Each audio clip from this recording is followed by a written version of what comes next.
Maths foundation के physics के class में आप सभी का स्वागत है। मैं इरफान आलम आपको पढ़ा रहा हूं क्लास 12 के फिजिक्स का चैप्टर नंबर 12। इस चैप्टर का नाम है एटम। इसमें एक बहुत ही इंपॉर्टेंट टॉपिक है जिसका नाम है रदरफोर्ड्स एटॉमिक मॉडल। तो आज हम लोग डिस्कस करने वाले हैं रदरफोर्ड्स एटॉमिक मॉडल। इससे पहले मैंने डाल्टन्स एटॉमिक मॉडल और जे थॉमसन एटॉमिक मॉडल को डिस्कस कर लिया है। आज हमारा फोकस है रदरफोर्ड्स एटॉमिक मॉडल पर। Success of Rutherford's atomic model, failures of Rutherford's atomic model, उसके बाद impact parameter, angle of scattering और डिस्टेंस ऑफ क्लोजेस्ट अप्रोच। तो आइए हम लोग चलते हैं सबसे पहले रदरफोर्ड्स एटॉमिक मॉडल पर। 1913 में रदरफोर्ड्स ने गोल्ड की एक पतली पत्थर तैयार किया।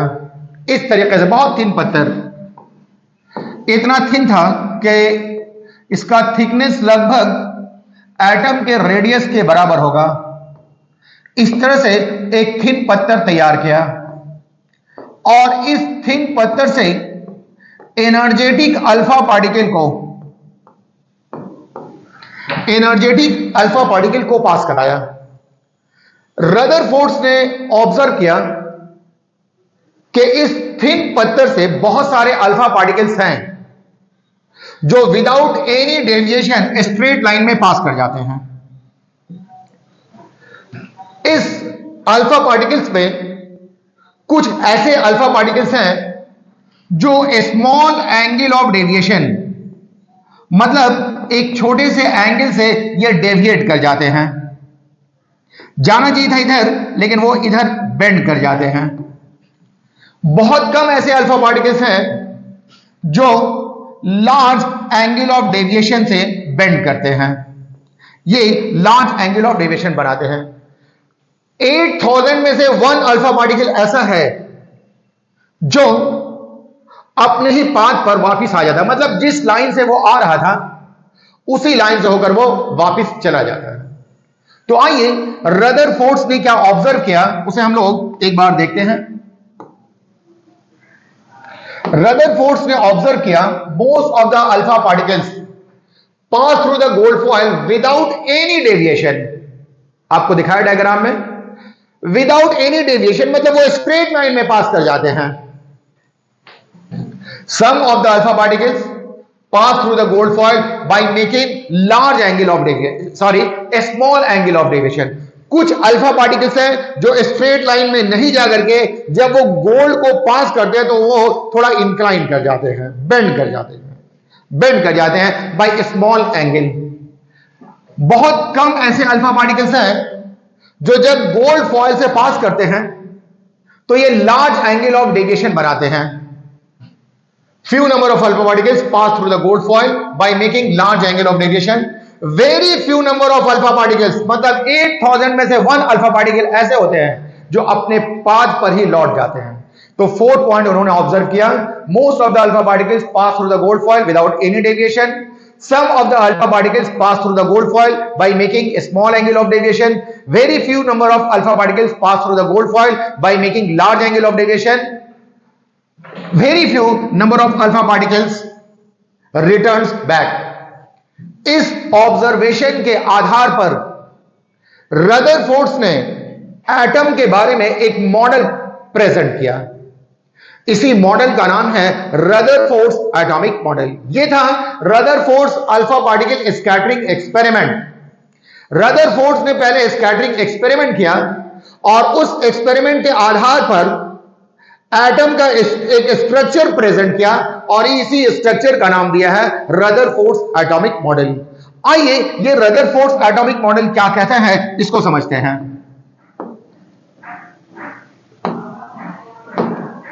On the basis of this observation, Rutherford gave a theory regarding the structure of atom. This theory is called Rutherford's atomic model. According to this theory, Rutherford का कहना है कि एटम के अंदर ऑलमोस्ट इंटायर स्पेस ये empty होता है। यही वजह है कि most of the alpha particles pass through the gold foil without any deviation. Almost entire space inside the atom is empty. That is why most of the alpha particles pass through the gold foil by making a small angle of deviation. इसके बाद Rutherford ने बताया कि जैसे जैसे alpha particle nucleus के करीब जाते हैं, मान लीजिए कि यह न्यूक्लियस है, तो जैसे जैसे अल्फा पार्टिकल न्यूक्लियस के करीब जाते हैं इसका एंगल ऑफ डेविएशन इंक्रीज हो जाता है. इसका वजह यह है कि यह सेंट्रल कोर जो एटम का है वो पॉजिटिवली चार्ज होता है. पहला कंक्लूजन था कि एटम का पूरा लगभग पूरा का पूरा स्पेस एम्प्टी है. जैसे जैसे अल्फा पार्टिकल सेंट्रल कोर की तरफ मूव करता है तो एंगल ऑफ डेविएशन इंक्रीज करता है. चूंकि अल्फा पार्टिकल पॉजिटिव चार्ज है और न्यूक्लियस में भी पॉजिटिव चार्ज होता है तो पॉजिटिव और पॉजिटिव में रिपल्सन होता है, जिसके कारण अल्फा पार्टिकल्स डेविएट कर जाते हैं और ये डेविएशन इंक्रीज करता है जैसे जैसे अल्फा पार्टिकल्स सेंट्रल कोर के करीब आते हैं. तो सेकंड था, as alpha particles comes closer to the central core of atom, angle of deviation increases. This is because central core of atom is positively charged. पहले large number of alpha particles pass through the gold foil without any deviation. जैसे जैसे alpha particle nucleus के करीब जाएंगे angle of deviation increase करता है. Reason ये है कि ये सेंट्रल कोर जो है एटम का ये पॉजिटिवली चार्ज होता है, अल्फा पार्टिकल भी पॉजिटिवली चार्ज है, पॉजिटिव और पॉजिटिव के बीच में रिपल्सन होता है, इस रिपल्सन के कारण डेविएशन होता है. उसके बाद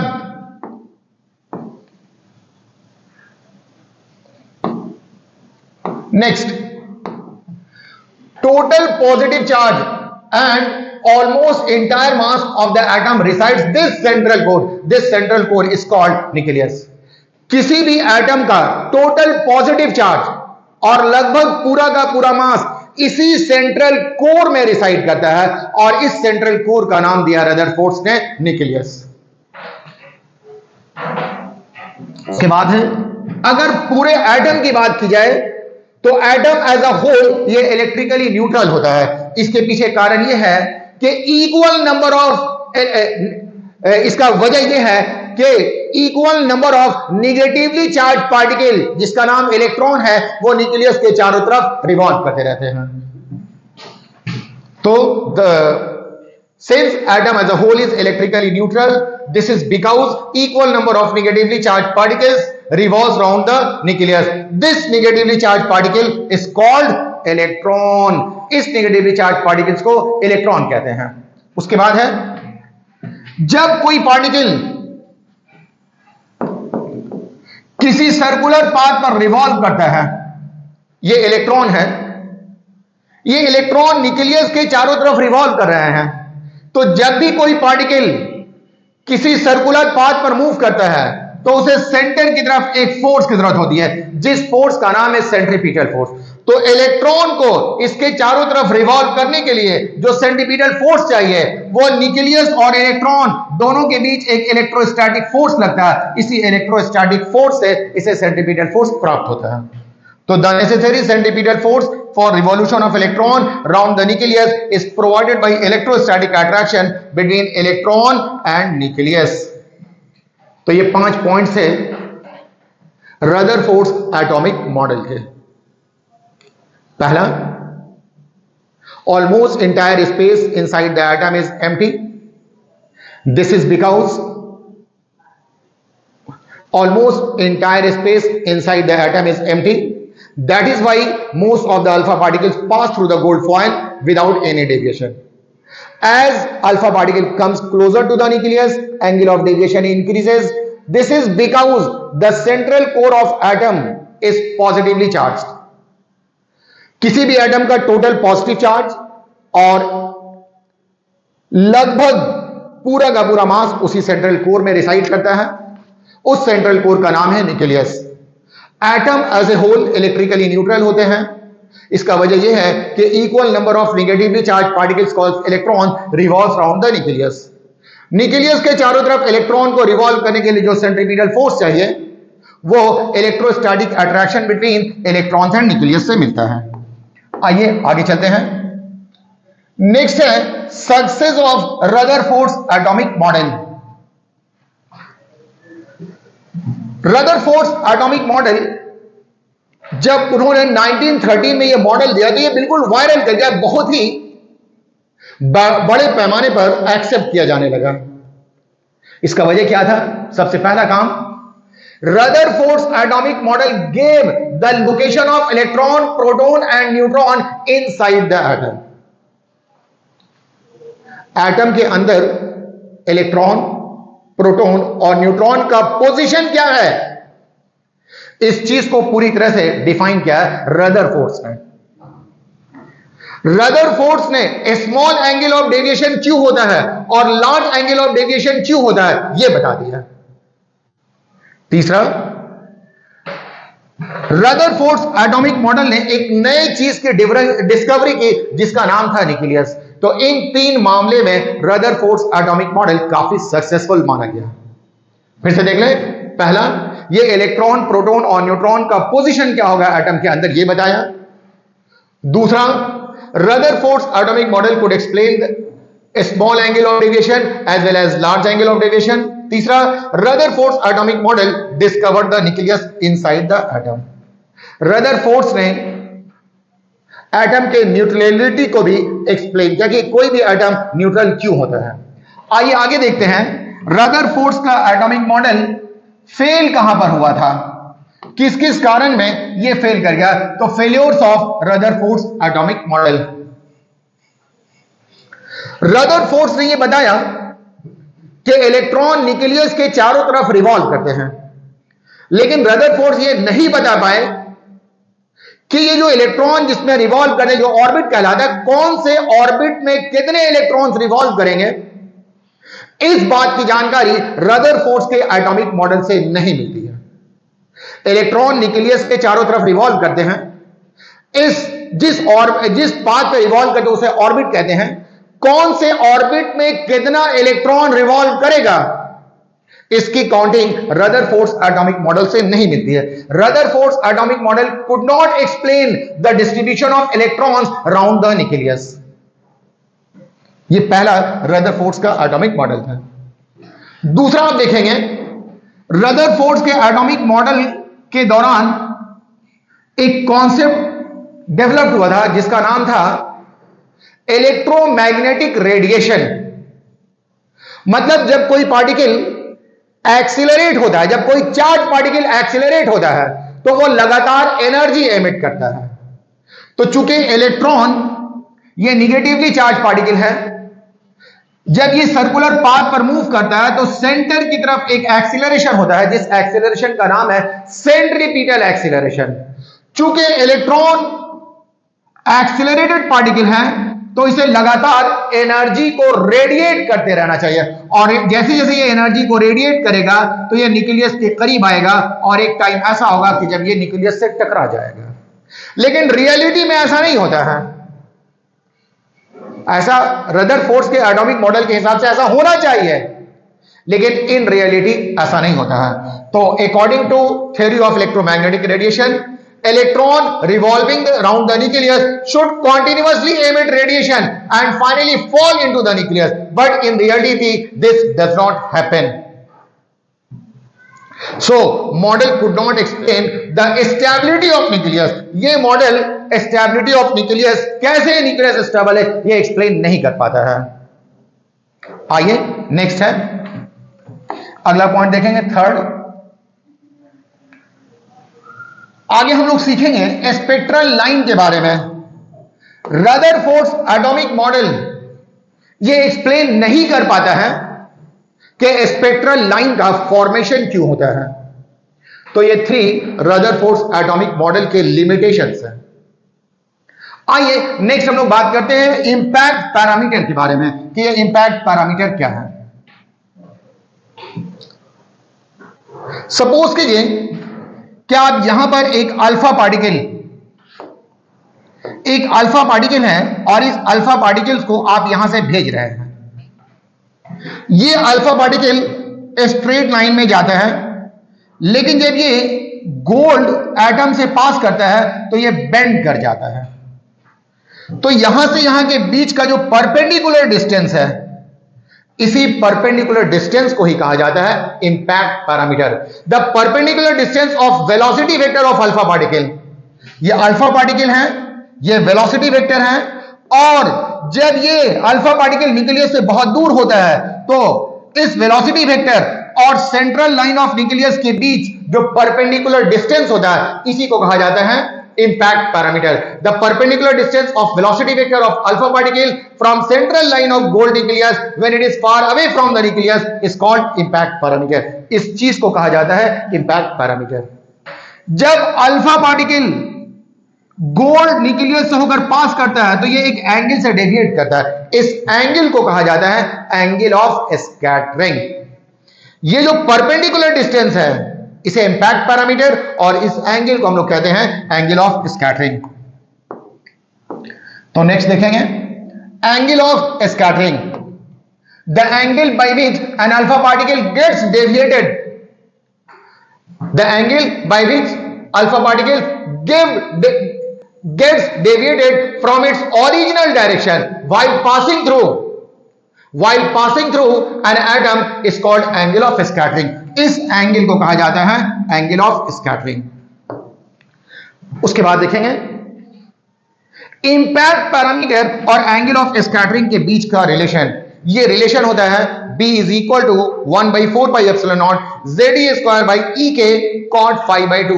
ये जो EK है ये kinetic energy of alpha particle कहलाता है, kinetic energy of alpha particle. तो इंपैक्ट पैरामीटर का वैल्यू होता है 1/4πε0 ZE² cot φ। तो ये एंगल ऑफ स्कैटरिंग हो गया। नेक्स्ट हम लोग बात करेंगे डिस्टेंस ऑफ क्लोजेस्ट अप्रोच।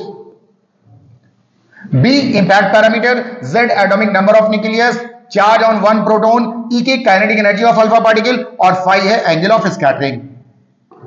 आइए नेक्स्ट हम लोग बात करेंगे डिस्टेंस ऑफ क्लोजेस्ट अप्रोच। आइए ये क्या होता है, आपको मैंने बताया कि ये न्यूक्लियस ये पॉजिटिवली चार्ज रीजन होता है। जब अल्फा पार्टिकल को इस न्यूक्लियस की तरफ भेजा जाता है तो अल्फा पार्टिकल के पास भी पॉजिटिव चार्ज है और न्यूक्लियस के पास भी पॉजिटिव चार्ज है। तो जैसे जैसे अल्फा पार्टिकल न्यूक्लियस के करीब जाता है पॉजिटिव और पॉजिटिव चार्ज में रिपल्सन होता है, जिसकी वजह से अल्फा पार्टिकल की वेलोसिटी डिक्रीज करती है और एक ऐसा टाइम आता है जब अल्फा पार्टिकल मोमेंटरी रेस्ट में आ जाता है, मतलब इसकी वेलोसिटी जीरो हो जाती है। जैसे जैसे अल्फा पार्टिकल न्यूक्लियस के करीब जाएगा, अल्फा पार्टिकल पर पॉजिटिव चार्ज है, न्यूक्लियर पर पॉजिटिव चार्ज है, पॉजिटिव और पॉजिटिव के बीच में रिपल्सन होता है और न्यूक्लियस के करीब पहुंचते पहुंचते एक टाइम ऐसा आता है जब अल्फा पार्टिकल की वेलोसिटी मोमेंटरीली जीरो हो जाती है। अब आप देखेंगे न्यूक्लियस से ये डिस्टेंस है, इस डिस्टेंस को कहा जाता है distance of closest approach. The minimum distance from the nucleus up to which an alpha particle can approach to the nucleus is called distance of closest approach. Distance of closest approach का formula होता है 1/4πε0 2ZE² EK।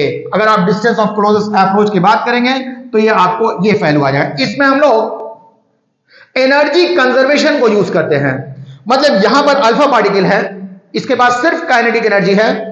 जैसे जैसे ये nucleus के करीब पहुंचती जाती है और एक जगह ऐसा आता है जहां पर इसकी वेलोसिटी जीरो हो जाती है, मतलब इसकी काइनेटिक एनर्जी जीरो हो जाती है। ये पूरी की पूरी काइनेटिक एनर्जी पोटेंशियल एनर्जी में बदल जाती है।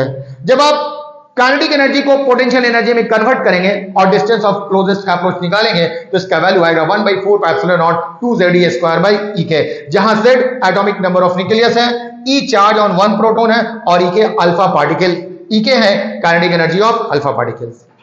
आइए आगे चलते हैं।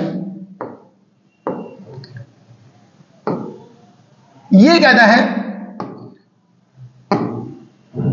Smaller the distance of closest approach lighter will be nuclei, मतलब न्यूक्लियस का मास जितना कम होगा डिस्टेंस ऑफ क्लोजेस्ट अप्रोच का वैल्यू उतना ही कम होगा, मतलब अल्फा पार्टिकल न्यूक्लियस के उतना करीब पहुंच पाएंगे। न्यूक्लियस का मास अगर हेवी न्यूक्लियस होगा, मतलब उसमें लार्ज नंबर ऑफ प्रोटॉन्स होंगे, तो अल्फा पार्टिकल दूर से ही लौट जाते हैं। तो smaller the size of nucleus, क्या लिखा है, smaller the distance of closest approach, lighter will be nucleus. Last में कंक्लूजन हम लोग निकालते हैं रदरफोर्ड्स एटॉमिक मॉडल का. रदरफोर्ड्स का कहना है कि almost entire space inside the atom is empty. दूसरा, total positive charge and almost entire mass of the atom resides in the central core of atom. This central core of atom is called nucleus. तीसरा है, central core of atom is positively charge. और चौथा है, atom as a whole is electrically neutral. This is because equal number of negatively charged particles called electrons revolves around the nucleus. The centripetal force for revolution of electron down the nucleus is provided by electrostatic attraction between electron and nucleus. तो ये complete information था Rutherford's atomic model के बारे में. अगली class में हम आपको पढ़ाएंगे बोर्स एटॉमिक मॉडल के बारे में. तो आज के लिए इतनी. ठीक, ओके, थैंक यू.